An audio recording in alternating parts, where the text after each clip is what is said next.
উচ্চশিক্ষায় হাত দিও না, একাডেমিক স্বাধীনতা রক্ষা করো। স্থানীয় সময় সোমবার বস্টনের ফেডারেল কোর্টের বাইরে এভাবেই প্ল্যাকার্ড হাতে দাঁড়িয়ে বিক্ষোভ করছিলেন হার্ভার্ড বিশ্ববিদ্যালয়ের শিক্ষার্থী, গবেষক ও সমাজকর্মীরা।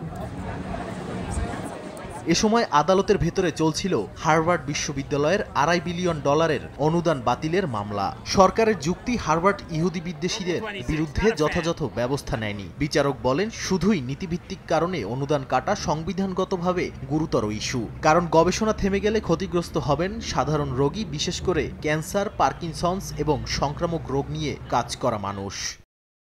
এদিকে নিজের ট্রুথ সোশ্যালে দেয়া এক পোস্টে ট্রাম্প হার্ভার্ডকে বলেন, $53 বিলিয়ন তহবিলের অনেকটাই এসেছে মার্কিন জনগণের টাকায়। এমনকি হার্ভার্ডকে দেশদ্রোহী, বাম ঘেঁষা এবং ইহুদি বিদ্বেষী বলেও আখ্যা দেন তিনি। অন্যদিকে হার্ভার্ড প্রশাসনের দাবি, বিশ্ববিদ্যালয়ের ভেতরে ইসরায়েলি বা ইহুদি শিক্ষার্থীদের নিরাপত্তায় ইতোমধ্যেই পদক্ষেপ নেওয়া হয়েছে। কিন্তু ট্রাম্প প্রশাসনের দাবিগুলোকে অতিরিক্ত দাবি করে তারা বলেন, বিশ্ববিদ্যালয়ের নিয়োগ, পাঠক্রম, এমনকি মতাদর্শগত ভারসাম্য বজায় রাখার নামে শিক্ষার স্বাধীনতাকেই চেপে ধরেছে সরকার।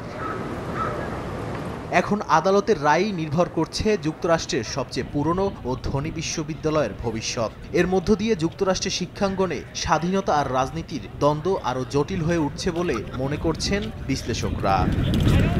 নাদিম মারজান, সময় সংবাদ।